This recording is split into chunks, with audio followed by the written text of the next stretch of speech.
We're watching the season finale of Taxi Driver Season 3 today. On the day of the incident, Sun Ya recorded the entire event using a camera because he believed that if anything happened to him, Do Ji would definitely find it there. Based on the camera footage and Sun Ya's statement, Do Ji was able to understand the entire sequence of events. A few weeks earlier, the colonel had ordered Sun Ya to take a squad to a specific training area. Sun Ya had just contacted his junior, Sergeant Park, and learned that Sergeant Park would be conducting shooting practice in that area the next day. It seemed strange to Sun Ya why the colonel would send them to such a dangerous zone where live-fire exercises were ongoing. In the middle of the night, Sun Ya saw the colonel going out and followed him out of curiosity. He saw the colonel arrive at the training area where the small squad was supposed to go the next day. He observed the colonel placing a box of bulletproof vests in a cave on a hill. From the conversation between the colonel and his subordinates,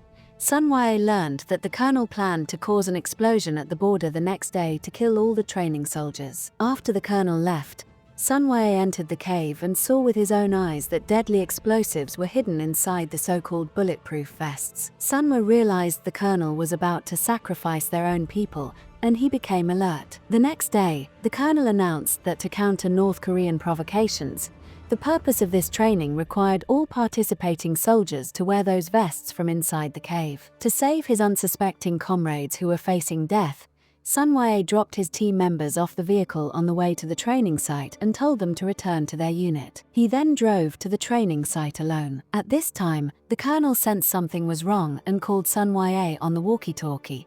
But Sun Ya disobeyed the order and planned to take the vests to the military prosecution. However, on the way back, the colonel blocked the road with his men. Sun Ya turned the car around to take another route, but the military demarcation line was right in front. In this critical moment, Sun Ya remembered Do Ji's teachings. So, he recorded a video of the explosives inside the vests as evidence and hid the camera in a bird's nest. After everything was ready, Sun Ya entered the car and was completely destroyed by the explosives. To cover up the conspiracy after the incident, the colonel falsely accused Sun Ya of being a traitor who smuggled weapons to North Korea. To get justice for Sun Ya, Do Ji and Sergeant Park vowed to punish the bad guys according to the principle of an eye for an eye. In the present, the colonel caught Go-eun and the others infiltrating the unit. Do Ji calmly informed the colonel that they were all members of the bird investigation team and his colleagues. The colonel did not believe it,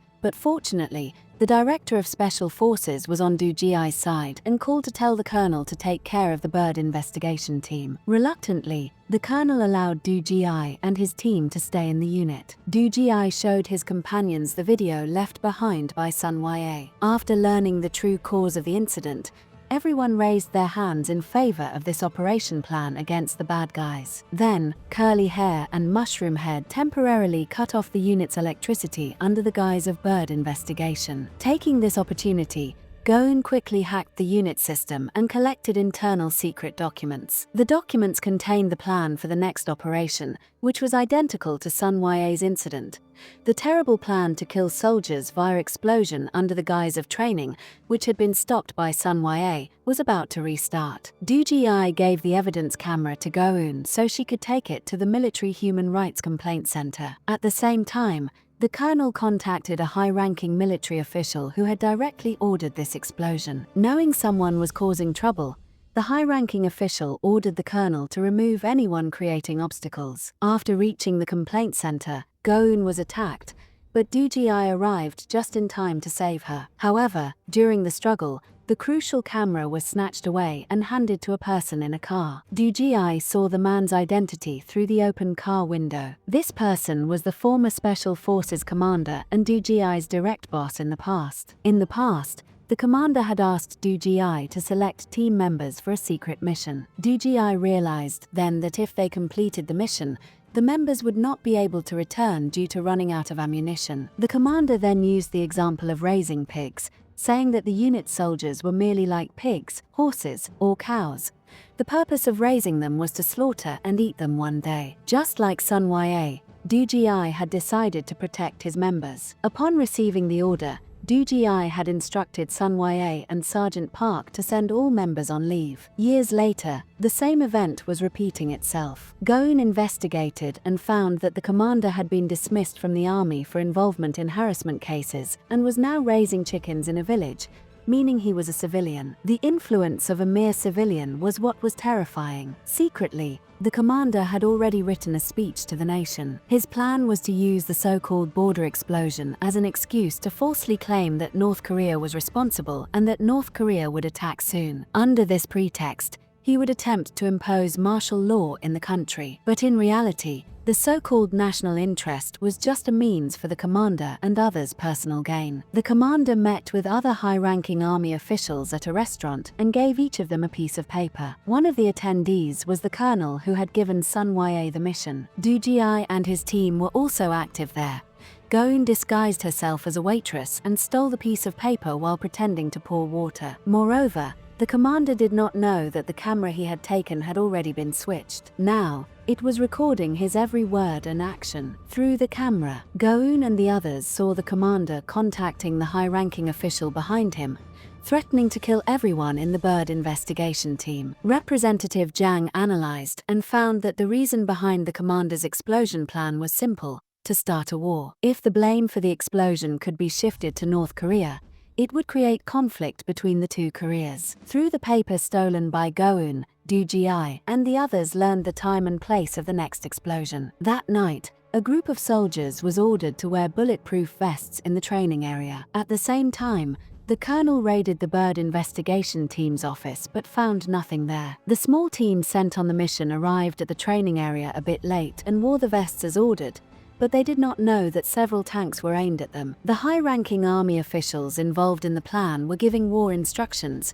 and the tank shelling countdown began. The commander was waiting impatiently for the long-awaited sound of the explosion. Surprisingly, the expected shelling did not happen. When the commander questioned the soldiers responsible for shelling, they replied that they could not fire because they could not shoot at civilians. In fact, at that moment, several civilian cars entered the area. After confirming they were civilians, the artillery squad retreated, and the tanks were shut down. The commander desperately ordered remote shooting, but what came out after the shooting was not a ball of fire, but harmless fireworks. And those who got out of the civilian cars were a popular girl group brought by DGI and their fans. Tonight, the girl group would perform to wish the soldiers on the battlefield well. The commander was still unwilling to give up and repeatedly pressed the remote shooting button, but every time he pressed it, no shell exploded, only bright fireworks bloomed. During the lively concert, DGI thanked the high-ranking officials behind the scenes. Sergeant Park and his men arrested the army officials involved in the plan. The cunning commander tried to escape,